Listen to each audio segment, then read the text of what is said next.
Herman taught for many years at the University of Pennsylvania at the Wharton School. Prior to that, he taught at Penn State University. He's written many books, some of which are listed on your program. There's many others that you're probably aware of. He currently edits the magazine called Lies of Our Times, which he brought us some sample copies. Anybody would like to take one. He also writes regularly for Z Magazine, one of the better magazines in America. And he's currently, or in the last year or so, he's taught some courses on media analysis at the Annenberg Center at the University of Pennsylvania. And maybe best of all, he's also a member of our group, which is always nice to have. So first we'll have Dr. Ed Herman to accept the award and give us a little message here tonight. Dr. Herman?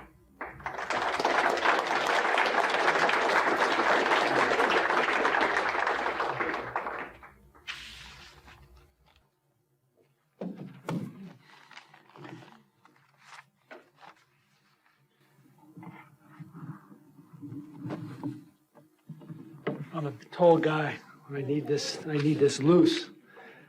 Thanks very much, Bob, and I'm very pleased to be the recipient of the award and to be getting it here with my esteemed colleague, Noam Chomsky. My talk tonight is addressed to the question of, does socialism have a future? Socialism has suffered some very severe blows, as you are all aware, in the last few years. Virtually all the world's regimes and experiments that have called themselves socialist have been defeated or removed from power by external or internal political and military processes. This has been a very serious setback for socialists, social democrats, and leftists everywhere. It has terminated experiments that, whatever their weaknesses, many of us had hoped might strengthen over time. It's weakened the barriers to the great capitalist powers' military economic assaults on socialist and social democratic outcroppings in the Third World. And it's badly damaged socialist and left morale and spirit of hope. This set of defeats raises three questions that I want to discuss briefly here. One, was it socialism that was defeated, or systems so far removed from socialism that the word is not at all applicable? Two, why were the really existing socialisms defeated? And finally, is socialism finished, or does it have a future? To answer the first question, in fact, to answer all of them, we must first answer the further question, what is socialism? Most socialists would agree that socialism cannot be an authoritarian or totalitarian order, that it must include a fully democratic mode of political governance. It must also include community and worker ownership and control of major producing assets. And it must embody a strong policy thrust toward both equalitarianism, inclusiveness, and libertarianism. The really existing socialisms have generally not met the first and parts of the second and third conditions. They have been bureaucratic and centrally controlled by a self-appointed vanguard and not libertarian. Their versions of socialism has involved mainly state ownership and control and an equalitarian thrust, plus some socialist rhetoric that was often hypocritical and Orwellian. So the answer to the first question is that a case can be made that socialism has never been tried. The defeated socialisms were at best imperfect socialisms. At worst, they were perverted versions. They were also, however, under steady pressure and sometimes fierce attacks from the West, which weakened the possibilities of improvement. Which brings me to my second question. Why did the really existing socialism suffer such defeat? Of course, very important factors were the conditions under which they arose. Almost all the socialisms of the world came in rather poor countries. They came frequently after wars. They were countries that were not particularly well developed. They were economically. They were countries that had traditions that were not democratic traditions. And so when these governments came into power, these socialist governments came into power, they were always in distressed circumstances. They were always having to recover, to try to mobilize the population to development and to simple recovery. And they had very little managerial talent. And of course, all these things were badly exacerbated by the fact that the West was hostile to them from beginning to end. The force of that hostility, I think, has been greatly underestimated. In fact, in the West, it's a principal idea that has been fostered for many years, is that the West has been on defense against socialism. Socialism has been a threat, that we are containing the West. It presented a challenge to which has required us to defend it.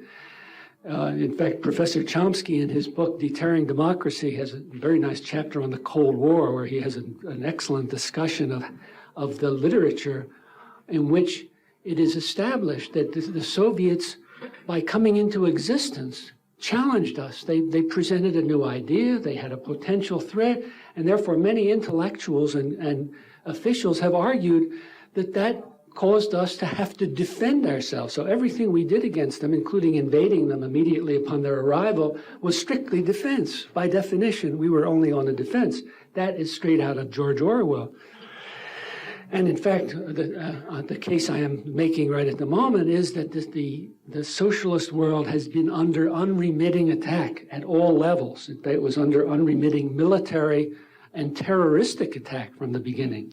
The Soviet Union itself was invaded before it even existed, and it was attacked subsequently by Hitler in the post-World War II period. As you know, it was encircled, it was under constant military threat, it was under steady military pressure, and in fact the arms race was to a very large extent an American effort that was explicitly designed to impoverish the Soviet Union, to put it under economic pressure as a poorer country. And take all the other socialisms. China, it was attacked immediately after the Civil War. The United States funded the nationalists who were on the Burmese border. They of course protected Chiang Kai-shek. We almost atom bombed China during the Korean War period. So China was under steady warfare. In fact, the Vietnam War itself was considered by China quite plausibly to be a very serious threat to its national security. The great power across the ocean was attacking its neighbor. It was a national security threat. We have had the most marvelous capability of seeing national security threats everywhere to us. But whatever we do, surrounding other countries, attacking their neighbors, is not plausibly a threat to them. They should understand that we are people of goodwill. There also, of course, there have been continuing efforts also at subversion, the use of black propaganda, buying politicians and military personnel. The most famous cases are the ones that I've always been most fond of are Brazil and Chile. In Brazil, the United States practically took over the country, buying newspapers, buying politicians on a huge scale before 1964, buying the army and the police, and ultimately succeeding in getting subversion realized in a military coup that we were really essentially part of. The same thing was true in Chile. We've also carried out continuous economic warfare against all the socialist powers, the Soviet Union, China, Vietnam, Guatemala, Cuba, Nicaragua. The design of these efforts by the West have been to force increased arms expenditures, to weaken these countries economically, and to force them into the Soviet bloc, to create fear and to curtail liberty. In effect, what we were trying to do all the time was to engage in a self-fulfilling prophecy. We prophesied that these countries were non-libertarian. We were going to darn well help make them non-libertarian. And We wanted them to be Marxist-Leninists, so we would force them into the Soviet camp by boycotting them. Then we would be proving that they had these Marxist-Leninist tendencies and were affiliating with the Soviet Union. We did that time and again. Very important to understand that these efforts of the United States in reference to countries like Nicaragua or Cuba or Guatemala were never to democratize. They were always to destabilize and destroy. We just did not want social democratic and socialist countries. So while we might be attacking Nicaragua for years on the ground that we wanted a more democratic Nicaragua, nobody with any sense whatsoever could possibly fall for that nonsense. We had supported Somoza for 45 years. The same government was proclaiming a deep interest in democracy in Nicaragua, was kindly supporting Saudi Arabia, Pakistan, anybody you might name. So the hypocrisy was absolutely mind-blowing. And the reality was clearly that the Sandinistas represented some, what Oxfam study called a threat of a good example. It was an alternative way of organizing economic life. It was not even really socialism, but social democracy. We couldn't bear it. So we used all the means at our disposal to eliminate that threat. Admittedly, the leaders and the bureaucrats of the Soviet bloc countries performed poorly and lost the respect of their own people, and much of this happened independently of Western policy. But the West exacerbated the worst tendencies of these deficient socialisms, and when they showed signs of some positive changes, the West took advantage of these in the case of the Eastern Bloc with the assistance of significant parts of the old bureaucracies in the Soviet Union and Eastern Europe to destabilize them and pull them quickly into the Western orbit. In cases like Vietnam, Nicaragua, Guatemala under Arbenz, Chile under Allende, and Juan Bosch's Dominican Republic, even social democracy was never given a chance, but was actively destabilized or attacked. I think it is very greatly underrated the extent to which the triumph of the market and what Clinton is now calling market-based democracies, which are not very democratic, depended on sheer force, violence, and terrorism to achieve their final ends. Does socialism have a future? It's hard to be very optimistic given the recent defeats and the power of the global market system and its enforcers. But there are these several important threads of hope. One is that the market-based democracies are increasingly serving a small elite and marginalizing the majority of people. They're creating what we might call a global reserve army of labor and uncared for people. They are our market, and we have to be prepared to serve them. Furthermore, the fundamental principles of the triumphant market economy, that is, possessive individualism, competition, the profit motive is the dynamic of the system, and its basis on enlarging consumption and growth continuously, are incompatible with ecological and environmental reality and human survival. As they fail in these regards, our market will swell further. In an important sense, therefore, the triumph of socialist values is a condition for human survival. This should give us an additional incentive to keep our ideas in play. It even constitutes a kind of moral imperative. Thank you very much.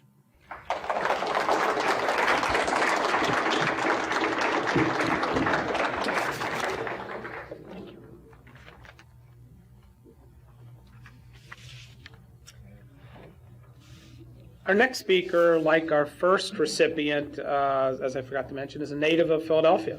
Dr. Noam Chomsky received his PhD in linguistics from the University of Pennsylvania. Many of us first learned of him and his work during the Vietnam War, when he was a very early and very outspoken activist and critic against the war in Vietnam. He's the author of many, many books, only a few of which are listed here. Let me not be spreading disinformation. Dr. Chomsky has never appeared on Nightline. I'm not sure if it has to do something with Ted's toupee or not, but I think it's more of a matter of principle. He was asked to appear and he declined. He's known throughout the world for his work in language and has made contributions to linguistics and psychology, and also, of course, to political and international rights, human rights. And we're very pleased to have him here tonight to accept the Maurer Stump Award.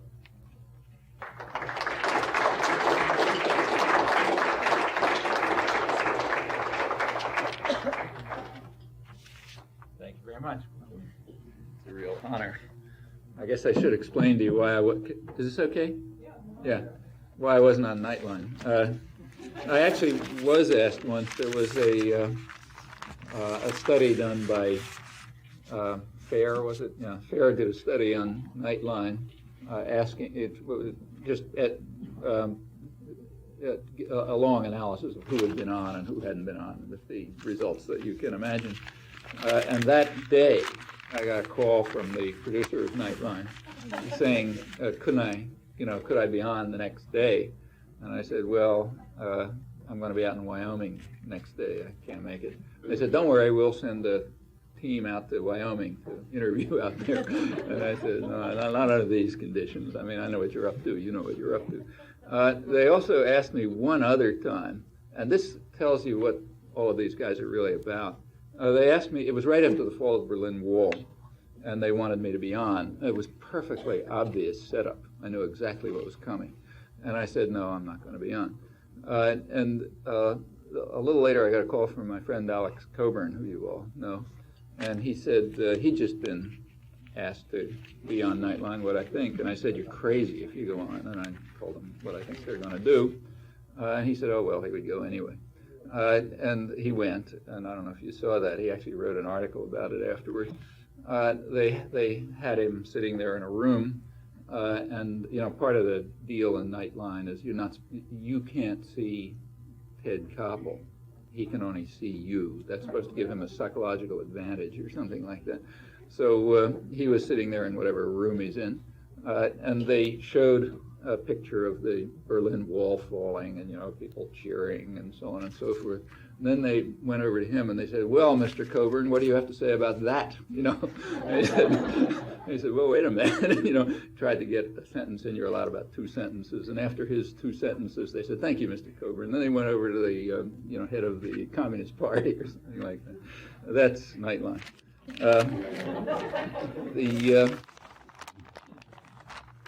Ed and I have been working together for years, had a joint book published 20 years ago, which succeeded in putting the publisher out of business when the corporation didn't like it, and closed down the publisher to prevent it from being distributed, and a lot of water under the bridge since then. And we kind of divide the turf, more or less. He was talking about the future of socialism, so I guess I had to talk about the future of capitalism and democracy, or the future of capitalist democracy, or for that matter, the past of capitalism. Actually, speaking about the past of capitalism could be an extremely short talk because it has no past. It's been tried occasionally in the rich countries. There are brief experiments with capitalism. They're very quickly called off by the business community because no one in the business community wants to subject themselves to the ravages of the market. So the only places so they call in a powerful state to intervene and protect them and so on. There are a few places where capitalism indeed has been tried. For example, in the last 10 years, there are 76 countries that have undergone structural adjustment programs. That's real capitalism. Every one of them is a complete disaster. There's the constant property that all of them have is that labor's share in the economy, the share of working people and economic product is declining rapidly. And in fact, that's the point. To the extent that market systems are applied, it's in weak countries, weak defenseless countries, and it is imposed essentially to make them even more defenseless. These market experiments that are imposed on the poor countries, 76 of them in the last decade, they go right back to Britain in the 18th century. The first major such experiment was in Bengal, which was conquered by Britain in the mid-1757. They imposed an experiment in market economies with total disaster. This was one of the richest areas in the world at the time, competitive with England. Within 50 or 60 years, it was destroyed. Now it's Bangladesh. And that's what happens when capitalism is tried. And since rich people understand that, they know perfectly well it's not for them. Any lingering illusions that capitalism might be a viable system were finished by the 1930s. And since then, there has been no experiment with it in the rich countries or with markets, except when you can get temporary advantage. Then, there'll be brief periods when people will talk about markets. Well, what about capitalist democracy? It's supposed to have a big future. In fact, that's one of the shibboleths of the day. So the chief diplomatic correspondent of the New York Times, otherwise known as the State Department spokesman at the New York Times, Thomas Friedman, right after the Gulf War, had an article talking about the grand future ahead of us, and he said that America's victory in the Cold War is a victory for a set of principles, democracy and the free market. The world is coming to understand that the free market is the wave of the future, a future for which America is both the gatekeeper and the model. That word gatekeeper has a kind of an ominous ring to it. And I want to say a couple of words about how we keep the gates and who we let in and what kind of a model we intend to offer for the world, or for that matter for ourselves, which is interesting, I think.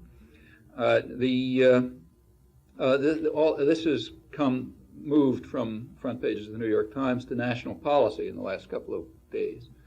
This week there were the announcement of this new Clinton doctrine. Every president has to have a doctrine, and the Clinton doctrine was announced 5 or 6 days ago. It was, or a week ago, I guess, by Anthony Lake, the National Security Advisor, in a major address, which was written up all over the press. It starts like this. I'll just read the first sentence. Throughout the Cold War, we contained a global threat to market democracies, and now we should seek to enlarge their reach. So up until now, it was containment of a threat to global democracy. Now it's enlargement of capitalist democracy, of market democracy. Well, that's pretty impressive. In fact, the headline in the New York Times said, "Vision of foreign policy reversed." Not just changed, but reversed. So really big story. Well, if a rational person wanted to know what, let's say an enemy, Soviet Union, was trying to do in the world, what they were trying to do in the world, suppose you're rational, what you would ask is, what in fact did they do in places where they could influence things? And that's the obvious question. 10-year-old can figure that out. Similarly, if you want to find out what the U.S. tried to do in the world during this past period of containment, the obvious question to ask is, what did the U.S. leadership do in places where they had influence? Now, that's a much bigger region to test than the Soviet Union, which was a small power. But the obvious place to look is where the influence was greatest. And the influence was, of course, greatest in Latin America. Latin America is the one place where the United States was able to impose its image and its vision literally without impediment, especially after the Second World War, when the rivals of the United States, Britain and France, were unceremoniously kicked out of the hemisphere, and the U.S. took it over for itself. And we can see what has happened. There's a much longer experience in the Caribbean region, but let's just take since the Second World War. Well, according to this thesis, which we are supposed to admire, throughout the Cold War, we contained a global threat to market democracy in Latin America. So it therefore follows, for example, say to take Ed's example, that when the Kennedy administration organized and laid the basis for the destruction of parliamentary democracy in Brazil, soon to be replaced by a neo-Nazi regime of generals and torturers in 1964, that was an example of our containing a global threat to market democracy in Latin America. Well, in fact, it was indeed described that way, I should say. Kennedy's ambassador, Lincoln Gordon, described the imposition of Nazi-style terror, the word is not exaggerated, as a democratic revolution, a great victory for the free world, the single most decisive victory of freedom in the mid-20th century, which, here comes the punchline, which should create a greatly improved climate for foreign investment. So there's at least a sort of a partial truth to the statement that we defended market democracies and contained a threat to them. Namely, there was a threat, it's true, an indigenous democratic threat to improve profits for foreign investment, and therefore we overthrew a parliamentary regime and instituted fascist terror. Now, Brazil is a particularly interesting case, actually. First of all, because it's the richest and most advanced country in Latin America with enormous advantages. It ought to be one of the richest countries in the world, enormous resources, no foreign enemies, had the benefit of American guidance and, in fact, control virtually since 1945. And indeed, it is described, or was until about 2 years ago, described as a great success story for American capitalism. There's an interesting book on it by the senior historian of the CIA. I didn't know there was such a position until I read the book. Highly regarded monographic study of how the United States took over Brazil in 1945 and was going to make it a testing area for scientific methods of capitalist development. And then it describes how he did it and how fantastic it was and how it worked out. And writing in 1989, he says this is a success story for American capitalism. We really worked it there. Incidentally, it's not described that way anymore. Now it's described as a failure of socialist statism, because what happened is the whole thing, which was horrible enough at that time, became a total disaster. So now it's a failure of interference with the market. Up till then, for 50, 40 years, 45 years, it was a success of the capitalist development. And indeed, it is a very interesting case. People talk about this, whatever you think about the Soviet Union, my opinion is they eliminated any socialist tendencies by about 1918. But whatever we think about it, take your choice. If you want to ask, was it successful or was it a failure? Again, if you're sort of semi-rational, the question you'll ask is, how does it compare with other countries that were roughly like that, say in 1915? Same with East Europe in general. I mean, to ask the question that's constantly asked in the West, how does look how lousy East Europe is, look how great Western Europe is. That shows how wonderful we are, how awful they are. I mean, that's a question that doesn't even rise to the level of idiocy. These regions haven't been alike for 6 centuries. East Europe is the original third world, started declining relative to the West, even in pre-Columbian times. By the early part of this century, it was a deeply impoverished service area, providing typical third world services to the West. There were countries that you might compare it with. History never gives perfect examples, but there are plausible comparisons that can be made. Like it might be not unreasonable to compare, say, Russia and Brazil, for example, or say, Bulgaria and Guatemala, or that sort of thing. And if you carry out those comparisons, which are the ones that would make sense, it's not really a fair comparison because remember, Brazil had no enemies, was never under attack, had huge capital flow, had the benefit of American tutelage, don't forget, for 50 years. It's now, in fact, in some respect, if you look at Brazil today,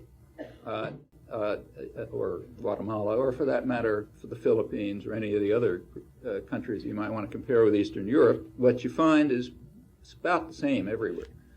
Brazil's a good case. You find about 5% of the population who, in fact, are living extremely well. Western European standards, super rich, maybe even better, maybe 8%, something like that. You find about 80% of the population that's living like Central Africa, and then some in between. In fact, Brazil, one of the richest countries, potentially one of the richest countries in the world, with very nice macroeconomic statistics, one of the biggest growth rates in the 20th century, ranks 80th in the UN development indices, right next to Albania. That's the success of capitalism. In fact, if you compare, say, Guatemala, that's another showcase of democracy and capitalism, we called it, when we overthrew the parliamentary government in 1954 as part of our containing a global threat to market democracies. It was going to be a showcase of democracy and capitalism, pour money in and so on. It's a country which ever since then has been run by guys who could have easily rubbed shoulders with Himmler and Goebbels, always with our support.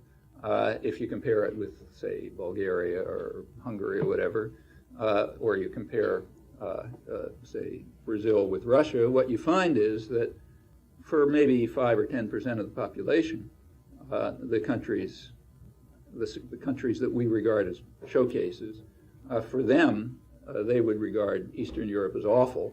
For about 80% of the population, they probably regard it as a paradise. Well, is this a success or is this a failure? Well, that's a value judgment. Depends whether you care about the 5% of the very rich people or whether you care about the 80% who are living at the level of Albania, or less, because remember, that's the average. Well, in fact, that's the rational question across the board, and indeed, more general analyses show exactly the same thing. Let me just continue with Brazil, incidentally, is not. You might argue Brazil's a bad example. We didn't do too well there. So you go to Chile or Guatemala or Philippines. The point is, you take your choice. It's always the same. Can't find an exception to this. This is the pattern throughout. That's the way we've been containing global threats to market democracies. And the bottom line is exactly what Lincoln Gordon, Kennedy's ambassador, said. We are trying to create a greatly improved climate for foreign investment. That's the issue. I mean, if they can do it with parliamentary systems, great. If they can have neo-Nazi murderers, it's okay too. In any event, that's the kind of market democracy we want to preserve. Now, if you look at Latin America as a whole, and remember, Latin America is the place to look at if you ask a rational question about what we've been trying to do, you find some interesting things. The World Bank, in fact, had a study that just came out about 3 or 4 days ago, which on Latin America, pointing out that Latin America had the worst inequality of income in the world. In fact, the World Bank is worried about it. They're not a bunch of radicals, as you may have heard. They were afraid that Latin America is heading for what they call chaos, because the distribution of income is so unequal, so radically unequal, and poverty and misery are so extraordinary that the place is going to go and fall into chaos, meaning even foreign investors may suffer, and that's, of course, what counts. Why is the distribution of income more unequal in Latin America than any place in the world? Is that related to the fact that it has been completely under our control for 50 years and much of it for much longer? Well, if you look at the record, you get some answers to this question. You won't find them in the press, for sure, or even in the scholarly literature, but you can get some answers. You can go back to the period when we were designing the New World Order, the last New World Order, back around 1945, when we took over Latin America, kicked out our rivals, kicked out the British and the French, and took it over. There was the U.S., remember, at the time was extremely powerful. I mean, able to control and dominate much of the world, and in Latin America do basically what it wanted. And there was a debate at that time about how to organize Latin America, very sharp conflict. You read I'll just give it to you from the point of view of the State Department. We now have the declassified record. The State Department described the conflict as follows. They said the Latin American countries are dominated by what they called the philosophy of the new nationalism, or economic nationalism, as it was sometimes called. According to to economic nationalism, the dominant idea in these countries, conservative governments and so on, but the dominant idea there was that there should be a broader distribution of wealth, a raising of the I'm quoting now, a raising of the standard of living, and a commitment to the idea that the first beneficiaries of a country's wealth should be the people of that country. Okay, that's the economic nationalism, the philosophy of the new nationalism. Well, the United States was flatly opposed to that. And there was a hemispheric meeting in February 1945 where the issue came to a head. This is planning the New World Order. The U.S. presented what it called an economic charter for America, of which the fundamental idea was, and these were the words, to end economic nationalism in all its forms, meaning give up the idea that the first beneficiaries of a country's wealth are the people of that country, because the first beneficiaries of the country's wealth are foreign investors. If the people of the country can get something from it by what's called trickle down, that's okay. You know, we don't really insist. We're not outright Nazis. Like, we don't insist that they suffer. It's just that that can't be the first priority. As for equality, forget it. That's not even a goal. And you end up with the World Bank report earlier this week. They are supposed to follow market principles. That was made explicit. Brazil, for example, was allowed to develop, but in a way which was complementary to the U.S. economy, meaning they're not allowed to develop in any fashion that might compete with us. They're supposed to do things that we don't want to do, like, or can't do, like produce coffee, or maybe, you know, cheap labor of a simple kind that we don't feel like doing, or something of that kind. They have to be complementary to our economy, and there's good reasons for that. Anyone who's taken an economics course can sort of spill it out. You can prove a theorem, basically, that says, yeah, this gives you the optimal efficiency. We do the things we're good at, they do the things they're good at. It happens that what we're good at is, manufacturing and finance and investment and banking and high tech and so on. And what they're good at is picking coffee beans and, maybe doing some simple manufacturing that we don't feel like anymore, and that's the way it has to work. That's a market economy based on the holy principle of comparative advantage. You find, in other short, there are reasons why the situation is the way it is now, and a minimally rational person, a person who is capable of analyzing Soviet behavior and what they were up to by asking, well, what did they do in Eastern Europe? Such a person would have something to say about the thesis that in the past, throughout the Cold War, we contained a global threat to market democracies. Well, so far I haven't really talked about I've only talked about the democracy and a little bit about the market part. Let me go on with that. One might argue maybe this has changed in the last couple of years, like maybe the last decade, which is supposed to be a decade in which we struggled for democracy. Things were different. I won't give you my judgment on that. Let me quote from a more interesting source.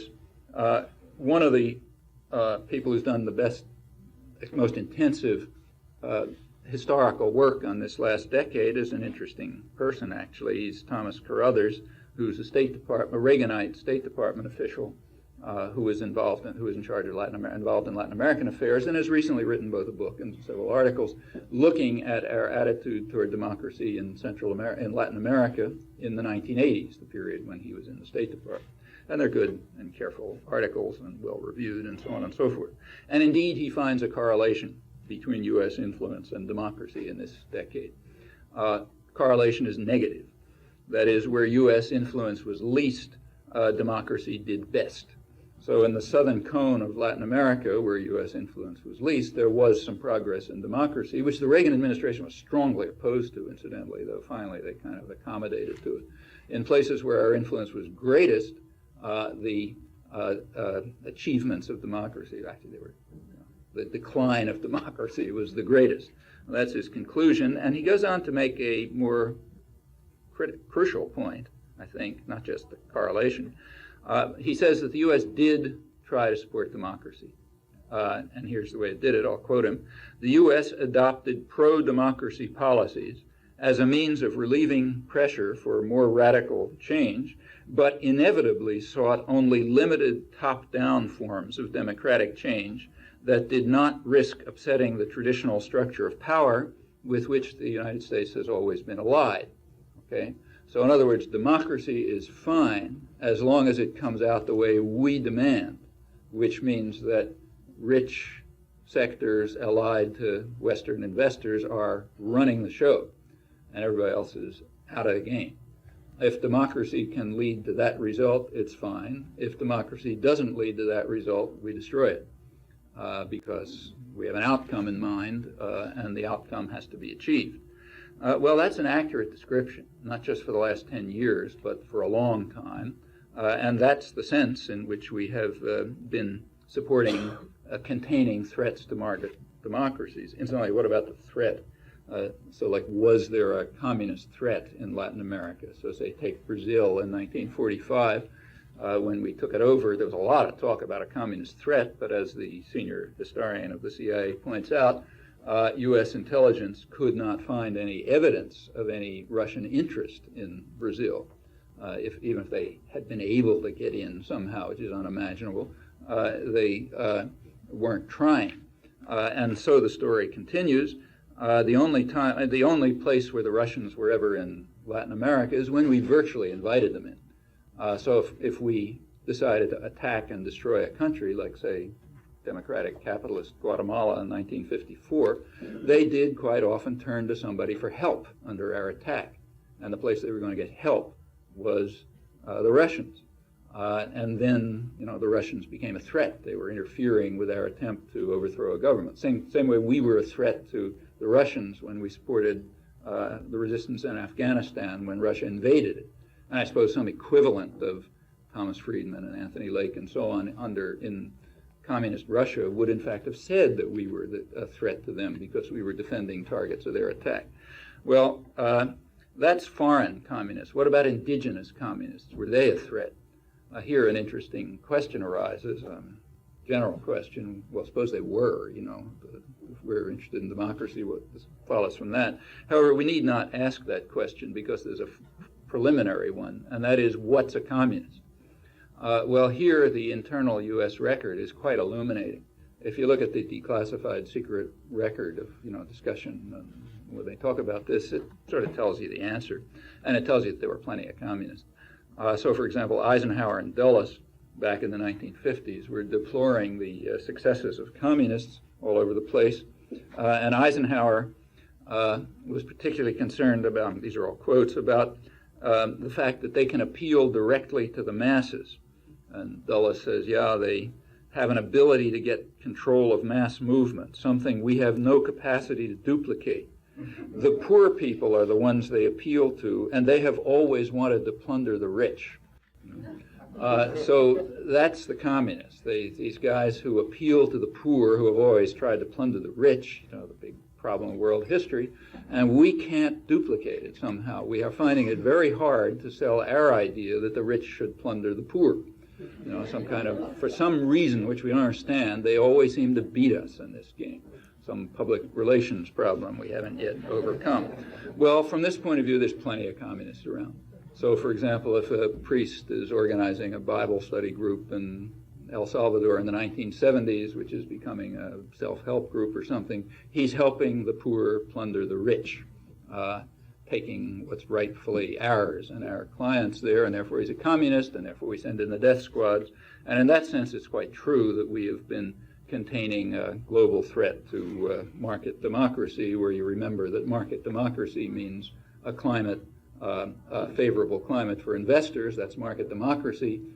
Top down, if you can get away with it, Nazi murderers if you can't, and containment means stopping these people who are plundering the rich. Now, without continuing, because you can add thousands of examples, and this is really very systematic, there is an interesting fact about our own intellectual culture that comes from considering these questions. I mean, all of this is sort of like trivialities. I mean, these are things that ought to be, there's nothing here that would tax the intelligence of a 10-year-old. These are the questions that would be asked by any intelligent 10-year-old who hears that throughout the Cold War we contained the global threat to market democracies, or who hears some pre-Gorbachev Russian saying throughout the Cold War we contained a threat to people's democracies seeking freedom. First question you'd ask is questions like these. Well, what did you do where you had influence? And the answer is very clear, what you did do where you have influence. And what's interesting about our own society is that nobody can ask that question. That question appears nowhere. It is assumed, it is taken for granted, even more than it would have been in Stalinist Russia, that the doctrine must be true. We were containing a global threat to market democracies, even though the evidence is virtually 100% against it. The question can't be asked. Now, that's an achievement. It's an achievement of our educational system, of our ideological institutions, and so on. In fact, of our whole intellectual culture. An achievement which I don't think could be matched in a totalitarian state. If you look at it comparative level, it can't be matched. And that's impressive, and it's worth thinking about, and it suggests something about the future of market democracy, incidentally. Well, let's stop the drivel about democracy and have a look at the market. The idea that we've been defending a market is at least partially true. We certainly have been defending a market for countries we intend to rob and plunder. We do much better if they have a market system. That means the Third World and now Eastern Europe returning to its Third World past. But what about us? Well, big story, but let's start with something that's right on the front pages now. The last couple of days, the business sections, not the front page, it's the Wall Street Journal, business section of the New York Times, there's been an announcement of another new Clinton policy in addition to the Clinton Doctrine. This is a new national export strategy. The new national export strategy that Clinton announced with great fanfare says that now the Export-Import Bank is going to subsidize exports of U.S. products. Separate from that, there's a side one that says a $3 billion subsidy is going to be given to purchasers, state subsidy, meaning we pay for it, taxpayer subsidy, to purchasers of American ships. They say, of course, things like this have been done in the past, but this goes far beyond the less coordinated efforts of the Bush-Reagan administration. Now we're going to have a massive program of state subsidy of exports. Okay. Now they didn't mention that the less coordinated Bush-Reagan program was already in violation of the GATT rules and was condemned, and it was conceded by the head of the Export-Import Bank to be in violation of the GATT rules. Not a secret. But that wasn't enough. GATT, big free trading story, supposedly. Now we're going to go beyond that, and the new export strategy is going to be a much more well-organized, an extreme violation of the principles of economic liberalism. The violations under the Reagan administration, conceded, were part of their general assault on economic liberalism, to which they were radically opposed. Virtually every industrial country has become more protectionist in the last decade or so, but the United States led the way in many respects. With regard to barriers to imports, we in fact did lead the way. It wasn't a big secret. James Baker, when he was Secretary of Treasury, announced proudly that the administration had done more to impose protectionist barriers in favor of American industry than any previous post-war administration, which is quite true. In fact, they imposed more protectionist barriers than all post-war administrations put together. And that's just a marginal part of the state intervention and the violation of the market. The Pentagon, for example, is a huge violation of the market system. That's a major system by which the taxpayer subsidizes high-tech industry, which wouldn't exist unless it was for this enormous subsidy. And we can go on, but that's not enough. Now we have to go on with a new export strategy that violates it even more dramatically. Now, the government and, say, the New York Times concede all of this. They concede, to quote the Times, that we oppose the policies we are now implementing, which, to continue with the Times, these policies we're implementing and which we oppose amount to government subsidies that distort international markets. And therefore we oppose them because we're committed to free trade, but we're implementing them. Well, it sounds a little complicated, but you have to understand the subtleties, which are explained in the next paragraph. It's right for us to violate these principles because that increases, that's a contribution to market principles. Here's the reason, which was actually given by quoting the president of the Export-Import Bank. He says, by creating such a program, the program of government subsidies which interferes with international markets, by creating such a program in the United States, meaning expanding the already GATT-violating program, the Clinton administration will have more influence in seeking international limits on such programs. So, you get it? So by interfering even more radically than in the past with market principles, we already violated GATT principles, but by doing it even more radically, we have more influence on getting others to stop doing Now that's a familiar logic, which you've heard all the time. War brings peace. Arms production brings elimination of arms. Crime brings law-abiding behavior, and so on. Standard. Now we see it applied with regard to principles of the market. And there's a simple way of putting it, if you're not a subtle type. The simple way of putting it, anything goes, as long as there's a good answer to the question, what's in it for us? Now, that phrase I also stole from the new Clinton administration, actually from the New York Times report of another aspect of the new Clinton doctrine just a few days ago, namely their report of a White House panel on intervention. Along with the new export strategy and the new Clinton doctrine, there was a White House panel on intervention that met that has been meeting, but gave its report last week. And the Times report on this has, the highlighted words are, what is in it for us? The conclusion of the panel on intervention is, from now on, anytime there's going to be intervention, we ask, what's in it for us? Okay. Idea is that there's not going to be any more altruism, no more of this good guy business.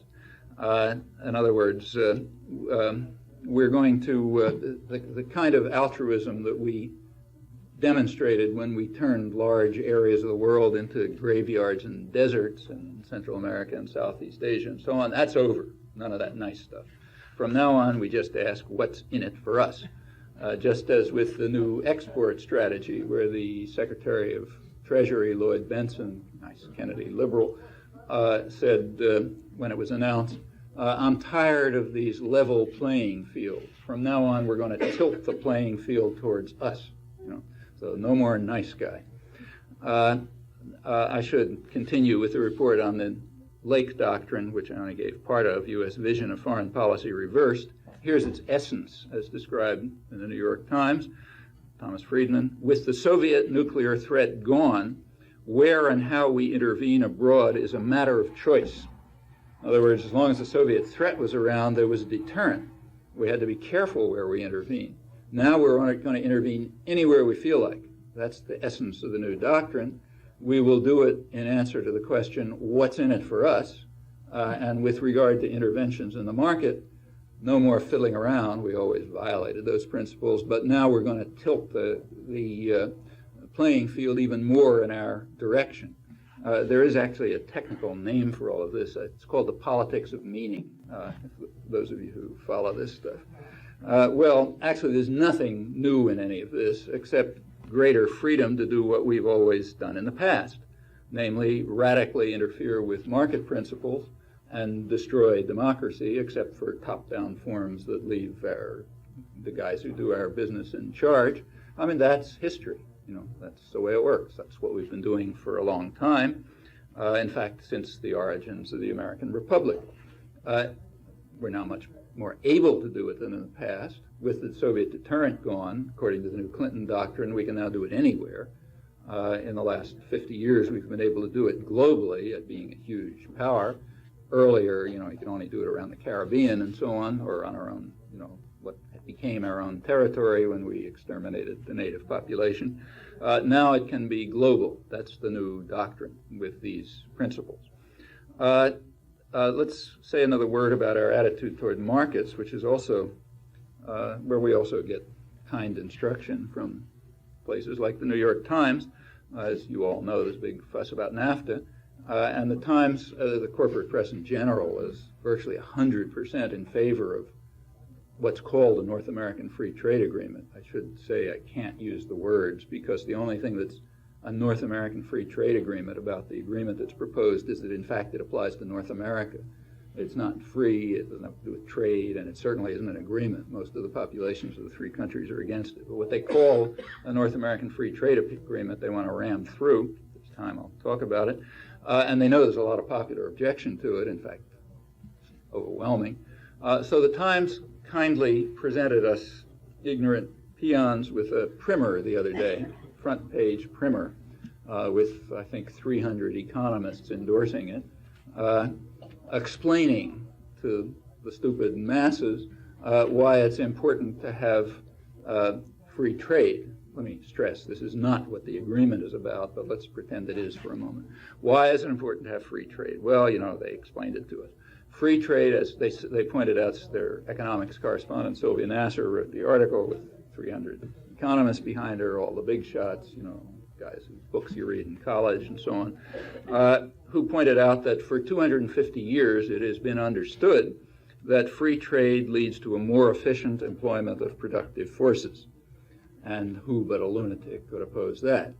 Okay, well, since it's been understood for 250 years, it's been understood for 150 years. And that's logic. So therefore, it all applied, say, in the 1820s. At the time, say, when the United States was beginning to develop a textile industry, which is the first industry that anybody forms. So we started building a textile industry, and of course, by these principles, which were well understood, we should do it by free trade because that's the most efficient employment of productive forces.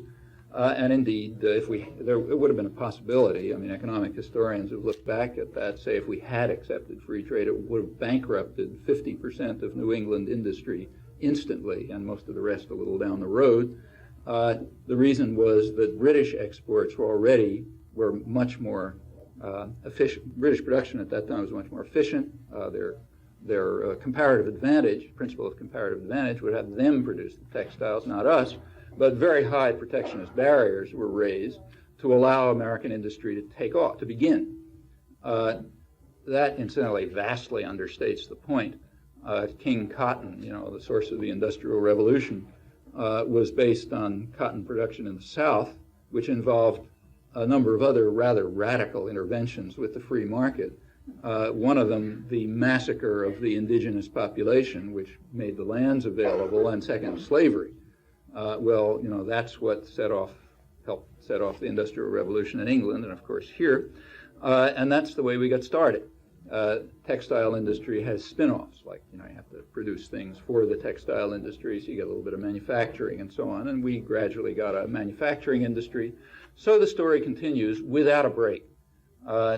Latter part of this century, of the 19th century, you move to manufacturing and steel and so on. Andrew Carnegie was able to set up the first billion-dollar corporation, surely not by following the principles that have been understood for 250 years, according to the primer.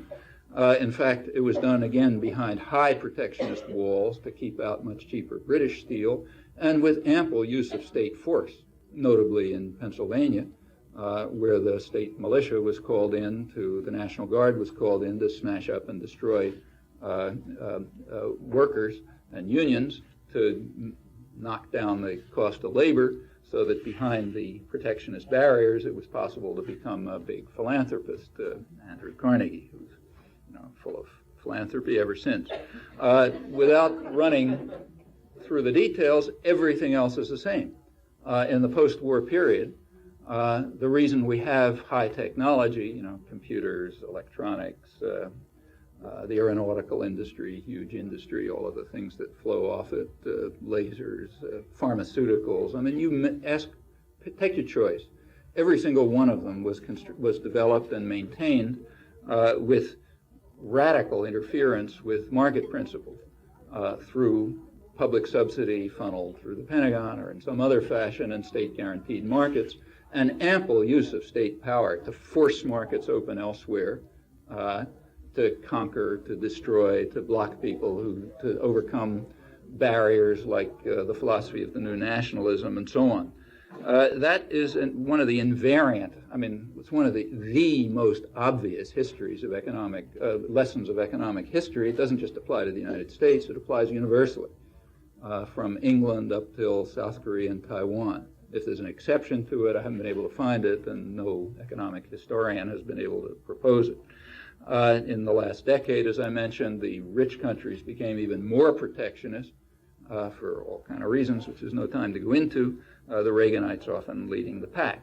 Well, coming back to what any lunatic should understand, any lunatic should understand that in the 1820s, the United States should have followed these principles that the Third World and we are now supposed to observe, and the result would be that we would be exporting fur and India would have developed an industrial revolution because they were way ahead of us in textiles and ship manufacturing and so on at that time. In fact, they probably would have led the way in the industrial revolution if it hadn't been for British state power. So any lunatic should understand that we ought to today have a world in which, say, India and maybe Egypt and a couple other places that were beginning to develop would have led the way to industrial revolution, and the United States would be exporting furs and maybe manufacturing some little knickknacks if they let us do it, and so on. That's what any lunatic should understand, according to the primer signed by the 300 economists. For some reason, that conclusion wasn't drawn, although it follows quite straightforwardly. And you may ask yourself, why? Well, it didn't quite happen. Say, take India and us. Indian industry, which was substantial in the 18th century, was destroyed by British colonialism by force, and by protectionist barriers and so on. That got Britain's industrial revolution going. The British were quite aware of it. You read all the liberal historians in the early 19th century. They say, yeah, we don't like it, but we've got to do it, otherwise it'll close down all the mills in Manchester and so on. India deindustrialized, became a deeply impoverished agrarian country. England became the leader of the Industrial Revolution, and then other countries followed the same course. Some of them, the ones who were able, in a position to radically violate market principles, were able to become developed. The ones who were forced to observe them, usually by violence, became the third world. So to take India, you could say there are advantages to this. That is, the lesson taught by the 300 economists is in many respects true, and modern India shows it.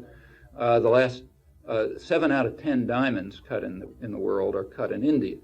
The reason is that there's very cheap labor available, super cheap labor. It's become even more cheap in the last 10 years because India has been undertaking so-called structural adjustment policies, which drive wages down even further and cut down nutrition even further and so on. So by now, cutting diamonds is extremely cheap. And that has a bright side. It's described by one of the main diamond importers who says we pass some of the benefits on to our overseas customers. So the miracle of the market is that workers and their families starve to death in India in the New World Order of economic rationality, but diamond necklaces are cheaper in elegant shops in New York. And that's the way it's supposed to work, and we should have no confusions about that. Well, let me add one qualification. Everything I've been saying is a serious mystification in one crucial respect. I've been talking as if nations are the agents in world affairs, and of course they are not. In any really existing state, to borrow the famous terminology, there's some internal distribution of power and wealth, and state policy reflects that, radically reflects it. So the agents of world affairs, the agents in world affairs are not nations, but those who have power internally within nations, highly concentrated, almost without exception, certainly here.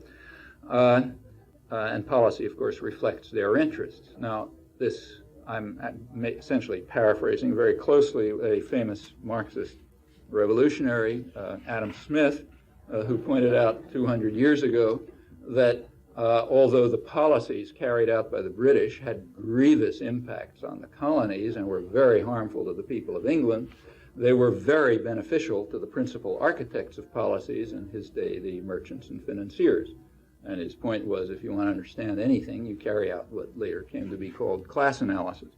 Well, that's true then as it's true now. So to continue with the lesson of Adam Smith, again, not one of the ones you're taught when you read Adam Smith, this truism that he pointed out remains the case, and it therefore is a mystification to talk, as I have been talking, as if nations are agents, and as if they gain. Like the United States doesn't gain from policies that are called American policies. A sector gains. The principal architects of the policies and the interests they represent, they quite typically gain. The general population may indeed suffer, and in fact that's a point which is becoming more and more significant, very significant, and in fact it tells you a lot about the future that's coming along. well, let me there's only a few minutes, but let me mention just a few of the major things that are happening in international affairs, which have a lot to say about the future of capitalist democracy, or anything remotely resembling it. In fact, I think what it shows is that capitalism is even less like markets, are even less likely to function than they ever have in the past, and democracy, which has indeed extended over the years, is probably reversing, and maybe seriously reversing. Since around 1970, the U.S., which runs the show, basically dismantled the international economic system. We're the tough guys, so we set the rules, and the rules weren't benefiting us anymore, so they threw them out. Throughout what was called the Bretton Woods system. There have been a number of major consequences of that and related developments at about that time. One of them is an enormous increase in unregulated capital throughout the world, enormous. Another World Bank study about a week ago estimated it now at being about $14 trillion. I confess I have no sense what that number means, but it's enough so that powerful countries, like European countries, can't defend their currencies. In fact, the European Economic Union was just wiped out because it couldn't withstand attacks from huge quantities of unregulated financial capital, which swamped national or even, supranational economies. Probably the United States couldn't withstand it. So that's one factor that's taken place. A second is that, as you all know, there's been a huge acceleration since 1970, kind of related to this, in what's called the internationalization of production, meaning, you produce in one place and you have your bank in another place and that sort of thing. By now, a UN study on transnationals, again, came out a couple of weeks ago, estimates that just foreign sales of transnational corporations, meaning like sales of US-based corporations abroad, now are considerably larger than all of world trade. Okay, so these are not small factors we're talking about. Furthermore, what is called world trade is in large measure not trade at all. About maybe 40% of it or so is intra-firm transfers, movement from one branch of Ford Motor Company to another, which happens to cross a national border. But it's not trade in any serious sense. These are centrally managed interactions by huge entities, which are fascist, essentially. There's nothing more fascist than a corporation. Control is totally from above. Orders go down. Nobody has a voice. Anybody on the outside, first of all, is not allowed to know what's going on. And if they did know, there's nothing they can do about it. That's a matter of law and principle. So it's like an extreme form of totalitarianism. They now have assets which generate more overseas sales by a large measure than trade, and the trade itself is, to a significant extent, maybe like a third or 40% or so, just movement among them. Finally, this unregulated capital has shifted in its use quite radically.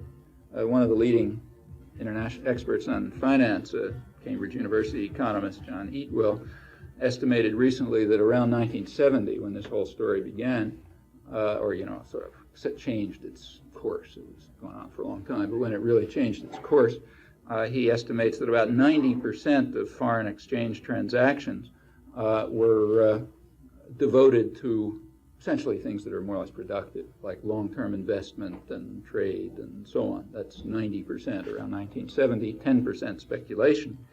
And he now estimates that those figures have reversed.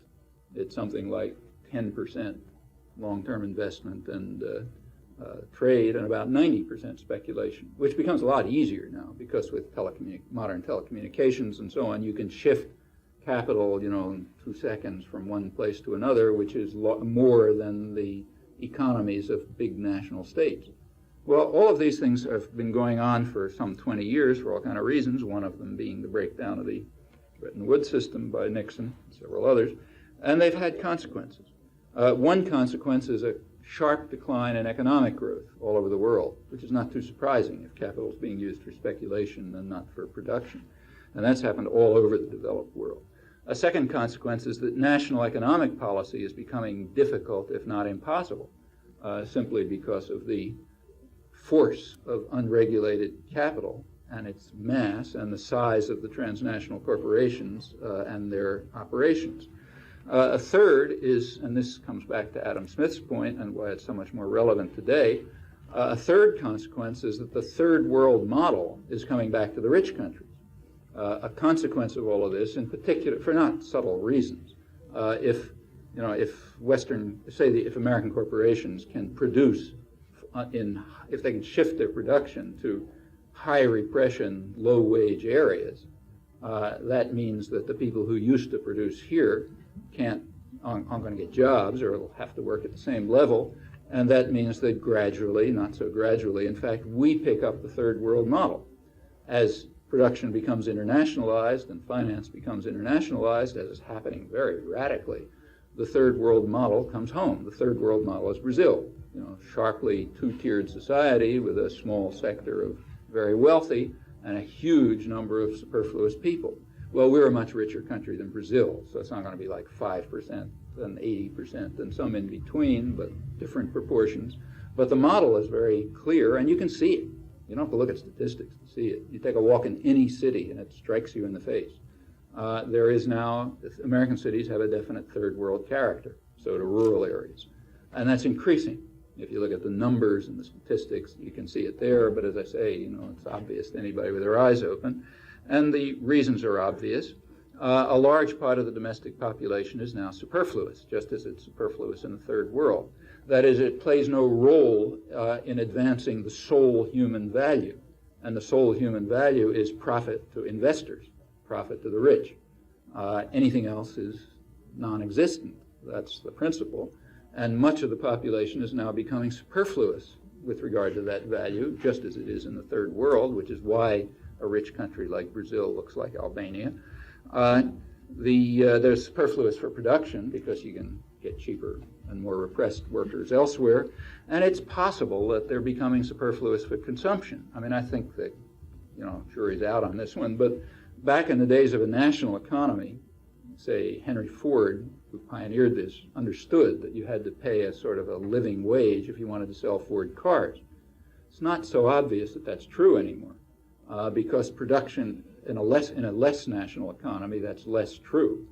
We don't know how little true, but it may be that production can be produced by highly repressed, like these diamond worker cutters in India and workers in Mexico and so on.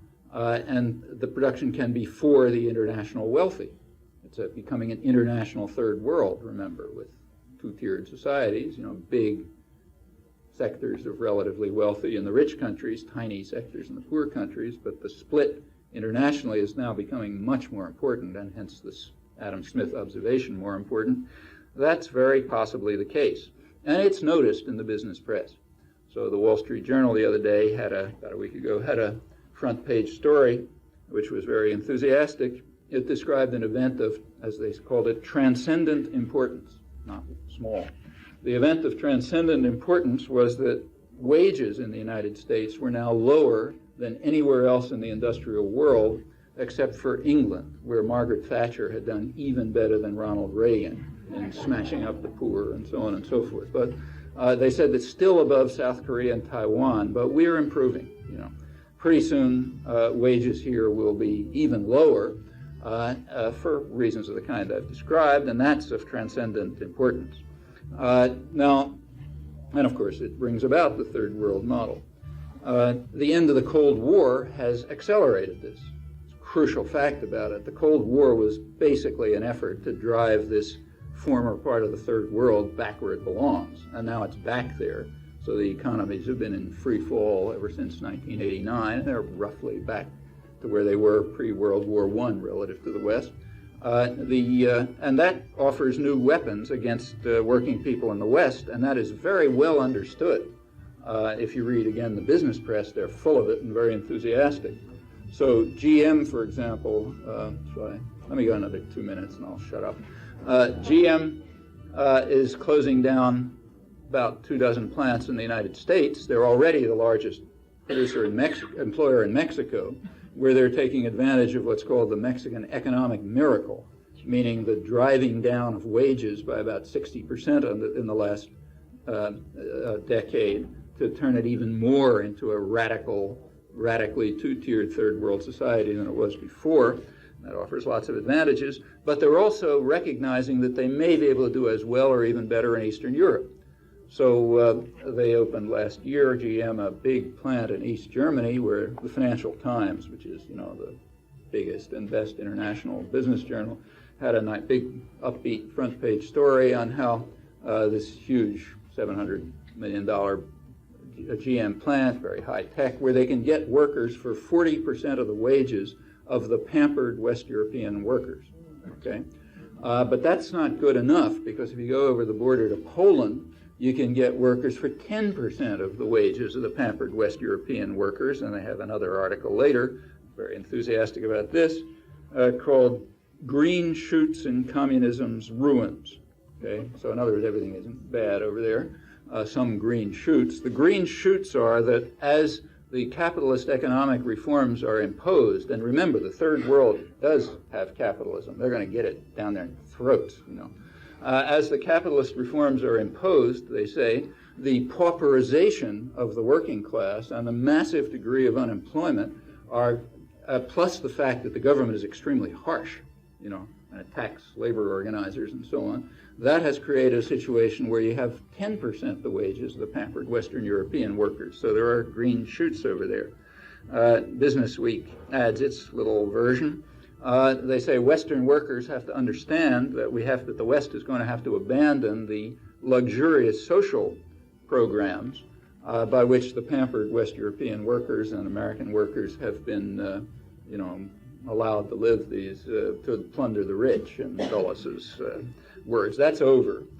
Now the supreme value, namely wealth to investors and the rich, that can become, it won't be interfered with any longer by idiotic ideas about people's rights and so on and so forth. We can put that all to the side, have more economic efficiency. In brief, you can put screws on the poor at home and abroad much more efficiently, and it's done in part through big international institutions like transnational corporations and huge banks and so on, but in part by a structure of governing institutions that they themselves are spawning.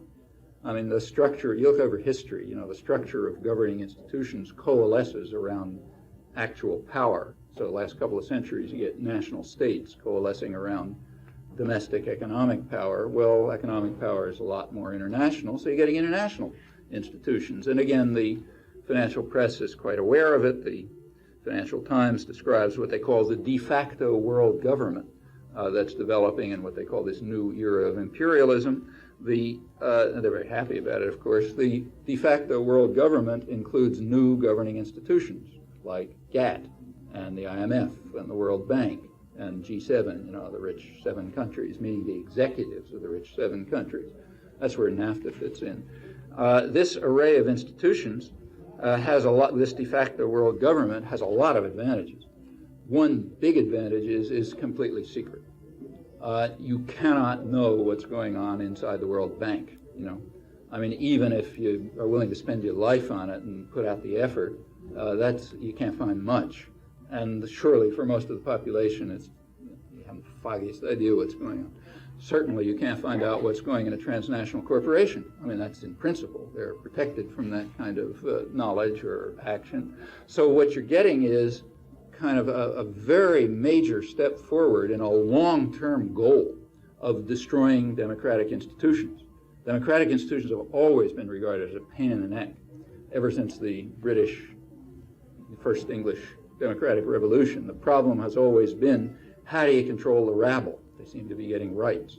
Well, there's new ways to do it now. You can move decision-making up to the point where people cannot influence them, do not know about them, and do not know that they don't know about them. The importance of NAFTA, in my opinion, has nothing to do with Perot's great sucking sound, which is probably all total nonsense, but it has a lot to do with an attack on democracy. I mean, this particular version of NAFTA, which is not free and not trade by any means, highly protectionist, which is one reason why U.S. corporations like it, that happens to have the nice advantage of locking into place a particular form of arrangement, locking it in by treaty, so very hard to change, which happens to be geared specifically and with exquisite detail to the rights of investors, with protectionist devices of all sorts and so on, and says essentially nothing about the rights of the general population, labor rights or the rights of future generations, the environment, and so on. They tacked on these so-called side agreements, but if you read them, I have read them, I mean, you know, it's kind of like reading Clinton's health plan. First of all, you can't even figure out what they're about. But when you sort of decode it, it's clear what they're about, namely nothing. You know, they're about setting up boards of businessmen and corporate lawyers who will, spend 20 years adjudicating some claim, and then I'll say, okay, business wins. Well, that's this is a new step forward, a massive step forward to eliminating the threat of any form of democracy. Of course, it's another radical interference with market principles, as is trade itself when it's centrally managed. And those are the directions in which things are going. And there's a very good question how long it can continue and what it'll lead to. It's for these reasons that I think there is, in fact, a decline of democracy after many centuries of extension of democracy in the rich countries.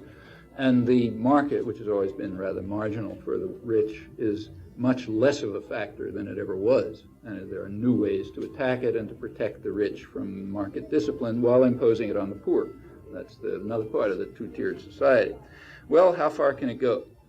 Can you construct, is it possible to construct an international economy on basically the third world model, sort of islands of great privilege, sea of misery, that kind of model, with essentially totalitarian controls with regard to decision-making under maybe some kind of facade of electoral democracy, or will popular resistance, which will have to be international in character if it's going to deal with these phenomena, can it somehow dismantle these new structures of domination and violence? It seems to me these are the big questions of the future that one has to think about when we're asking what the likely prospects for democracy are, or for even a survivable existence.